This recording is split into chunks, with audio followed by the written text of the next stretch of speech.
नमस्कार दोस्तों, जिस तरीके से गोदी मीडिया ने सारी हदें पार कर दी हैं, ठीक उसी तरीके से दिल्ली के एयर पोल्यूशन ने भी सारी हदें पार कर दी हैं। Several comes as the national capital region battles a toxic smog that has blanketed it since Diwali. मतलब जो एयर पोल्यूशन मेजर करने वाली मशीन होती हैं, वो भी अब कहने लगी हैं। दिल्ली में एयर पोल्यूशन का मामला इतना बुरा हो गया है कि अब सुप्रीम कोर्ट को भी बीच में आना पड़ा और अपनी टिप्पणी देनी पड़ी। लेकिन मजे की बात ये नहीं है, मजे की बात यह है कि दिल्ली एयर पोल्यूशन का हवाला देते हुए जिस असली पोल्यूशन के बारे में चीफ जस्टिस ऑफ इंडिया ने तंज कसा है ना, बात तो वहां है।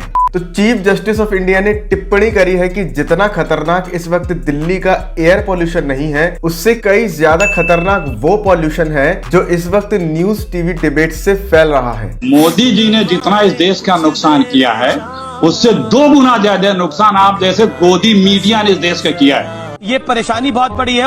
उन्होंने आगे ये भी कहा कि सब न्यूज चैनल्स के अपने अपने प्रोपेगेंडा है और सब उसी के तहत काम कर रहे हैं। तो मतलब गोदी मीडिया की ये हालत है कि चीफ जस्टिस ऑफ इंडिया को ऐसी टिप्पणी करनी पड़ रही है। और दोस्तों, ये सच भी है। जिस न्यूज टीवी डिबेट्स में आपकी समस्याओं की बात होनी चाहिए, फिर चाहे वो महंगाई हो, बेरोजगारी हो, अर्थव्यवस्था हो, शिक्षा व्यवस्था हो, स्वास्थ्य व्यवस्था हो, उन न्यूज टीवी डिबेट्स में सुबह शाम हिंदू मुसलमान, भारत पाकिस्तान, गोला बम बारूद या फिर प्रो गवर्नमेंट और एंटी अपोजिशन डिबेट्स ही होती रहती हैं। लात घूसे तो पहले चल ही चुके हैं।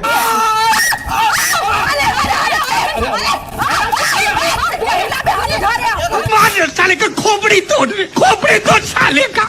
अब आलम यह है कि जूते भी चलने लगे हैं। दादागिरी करने वाले अपनी औकात थी तो शाहीन बाग में आ जाना था, तुम्हारा इलाज कर देते। ये क्या कर रहे हो? ये क्या कर रहे हो? बदतमीजी शौकी भाई नहीं।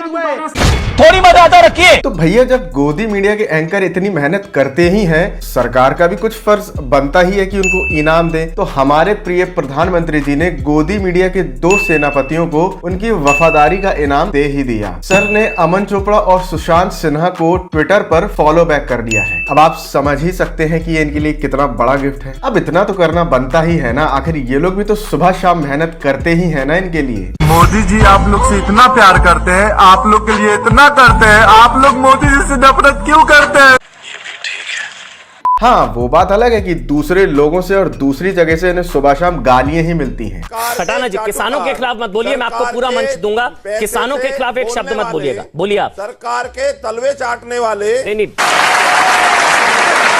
तो दोस्तों, 16 नवंबर को पूर्वांचल एक्सप्रेसवे का उद्घाटन हुआ, जिसपे फाइटर जेट्स और प्रधानमंत्री जी का विमान उतारा गया। अब यहाँ पे आप विडंबना ये देखिए कि एक्सप्रेसवे का उद्घाटन करने प्रधानमंत्री जी हवाई जहाज से आ रहे हैं, एक्सप्रेसवे से नहीं आ रहे हैं। खैर, पते की बात ये नहीं है। पते की बात ये है कि जिस एक्सप्रेसवे के उद्घाटन के समय मोदी जी की जो रैली होनी थी और उसमें जो भीड़ जुटाई जानी थी, उसके लिए सरकारी बसों का और सरकारी पैसे का इस्तेमाल किया गया, आपके और हमारे पैसे का। Because of this event, hundreds of buses were actually formed near the Modi event of this rally. A lot of people actually came out. मतलब इस हद तक सरकारी बसों का इस्तेमाल किया गया कि आम लोगों को सरकारी बसें मिली ही नहीं एक जगह से दूसरी जगह जाने के लिए। Is the use of government buses to ferry people to come and attend the rally that he is addressing in UP Sultanpur, from where he'll inaugurate the expressway. और जिन लोगों को इन बसों में भरकर रैली में भीड़ बढ़ाने के लिए लाया गया था,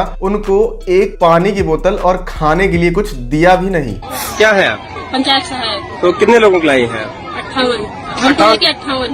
तो इन लोगों को कुछ नाश्ता पानी दिया आपने? नहीं, अभी कुछ भी नहीं मिला है। यहाँ तक कि पानी का कुछ भी नहीं, बस भी गायब हो गई, वो भी नहीं मिल रही है। पैसा बर्बाद पे है। लेकिन ऐसा नहीं है कि किसी को भी कुछ खाने पीने के लिए नहीं दिया गया। कुछ लोगों को दिया और बहुत अच्छे तरीके से दिया।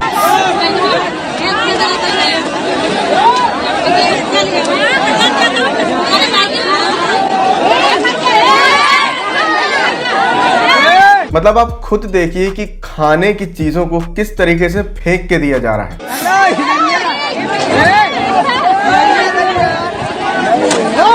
तो आप सोचिए, ये हालत उन लोगों की है जो बीजेपी के ही हैं और बीजेपी के ही रैली में आए हैं। उनके साथ ऐसा बर्ताव किया जा रहा है जैसे भीख दी जा रही हो। तो दोस्तों, कल 2 बयान सामने आए। बयान वैसे एक ही था, दूसरा इंस्टाग्राम स्टेटस था। कॉमेडियन वीर दास का एक ऐसा बयान सामने आया जिससे काफी सारे लोग नाराज हो गए। उन्होंने कहा कि भारत एक ऐसा देश है जहां दिन में तो महिलाओं को पूजा जाता है और रात में उनके साथ दुष्कर्म किया जाता है। I come from an India where we worship women during the day and gang rape them at night. I come from an India अब पर्सनली मुझे ये बात अच्छी नहीं लगी कि ये बात उन्होंने दूसरे देश में जाके एक सार्वजनिक जगह पे खड़े होकर बोल दी। हालांकि हम इस बात से इनकार भी नहीं कर सकते कि भारत का ये भी एक सच हैगा। लेकिन असल दिक्कत मुझे यहाँ है कि वीर दास को ये बयान या तो देना नहीं था, या तो थोड़े दिन बाद देना था, या तो रिलीज थोड़े दिन बाद करना था। क्योंकि कंगना रनौत ने जो गांधी जी के खिलाफ जहर उगला था अपनी इंस्टाग्राम स्टेटस पे, वहां से लोगों का माइंड डाइवर्ट होके वीर दास पे आ गया। तो जो इलाज कंगना रनौत का होना चाहिए था वो शायद हो नहीं पाया। इस सज्जन को क्या तकलीफ है भाई? तो दोस्तों, हमारे स्वतंत्रता सेनानियों की इंसल्ट करने के बाद कंगना रनौत ने राष्ट्रपिता महात्मा गांधी को भी नहीं छोड़ा। कंगना रनौत ने कहा कि महात्मा गांधी कहते थे कि अगर कोई आपके एक गाल पे थप्पड़ मारे तो दूसरा गाल आगे कर दो। ऐसा करके तो सिर्फ आजादी भीख में ही मिल सकती है। इसके साथ उन्होंने बहुत सारी बातें कही जो कोई और अन्य हिंदुस्तानी राष्ट्रपिता महात्मा गांधी के बारे में कहने से पहले 100 बार सोचेगा। हाँ, कुछ गधे हो सकते हैं यति नरसिम्हानंद जैसे, लेकिन जो पढ़ा लिखा और सभ्य हिंदुस्तानी है वो हमेशा महात्मा गांधी की इज्जत करेगा। और सिर्फ हिंदुस्तानी ही नहीं, Albert Einstein, Martin Luther king, Nelson Mandela, Trump, Obama, यहाँ तक कि खुद हमारे प्रधानमंत्री नरेंद्र मोदी गांधी के मुरीद हैं। महात्मा गांधी भारत की आजादी की लड़ाई के केंद्र बिंदु थे। समय समय पर गांधी की विचारधारा और गांधी की जो इम्पोर्टेंस है उसके बारे में हमें बताते रहते हैं। यहाँ तक कि आज भाजपा के सबसे बड़े नेता लाल कृष्ण आडवाणी जी ने भी ये कहा था कि गांधी जैसे लोग विरला ही पैदा होते हैं। सचमुच जब महात्मा गांधी के बारे में सुनते थे या उनको 2-1 बार देखने का भी अवसर मुझे कराची में आया, बाद में यहाँ आने के बाद आया, तो सचमुच लगता था कि ऐसे महामानव बहुत विरले ही विश्व में पैदा होते हैं। और जब कंगना रनौत को गांधी जी से इतनी ही दिक्कत है तो जब मोदी जी ने गांधी जी के ऊपर कार्यक्रम किया था तो उसमें वो क्यों चली गई थी? और जब प्रधानमंत्री कार्यालय की तरफ से गांधी जी के ऊपर एक विज्ञापन बनाया गया था उसमें इन्होंने क्यों काम कर लिया था? With a strong belief in your purpose, even an insignificant being can change the course of history. Hypocrisy की भी सीमा होती है। मोदी जी, आपको शर्म नहीं आती? साफ मना कर दी थी कि भैया गांधी जी तो अच्छे नहीं थे, मुझे पसंद नहीं है, मैं उनके हत्यारे गधे गद्दार गोडसे की उपासक हूँ, तो मैं तो उसी की वाहवाही करूंगी। लेकिन वहां मुंह बंद था। लेकिन अब पद्मश्री मिलने के बाद अचानक से इनके अंदर इतनी ऊर्जा आ गई है कि हर किसी के बारे में अनाप शनाप उल जलूल बके जा रहे हैं। मतलब कंगना रनौत इतने उल जलूल बयान दे रही हैं कि अब तो ऐसा लगने लगा है कि आने वाले समय में भारतीय जनता पार्टी को अगर सबसे ज्यादा कोई नुकसान करेगा तो वो खुद कंगना रनौत ही होंगी। तो दोस्तों, आप लोग हमें कमेंट करके बताएं कि महात्मा गांधी के बारे में आप क्या सोचते हैं, वो इस देश के लिए और इस दुनिया के लिए उनके जो विचार हैं वो कितने मायने रखते हैं। तो दोस्तों, वीडियो पसंद आया हो तो वीडियो को लाइक करें, शेयर करें और चैनल को सब्सक्राइब जरूर कर लें। तो ऐसे सवालों को करने के लिए देखिए, एक तो बेसिक ट्रिक है, एक तो लाइक और शेयर ठोक दीजिए, महाकाल का लाइक और शेयर ठोक दीजिए। पूरा साल मेहनत करता हूँ आपके लिए बेटा, ऐसा नहीं चलेगा, ऐसा नहीं चलेगा।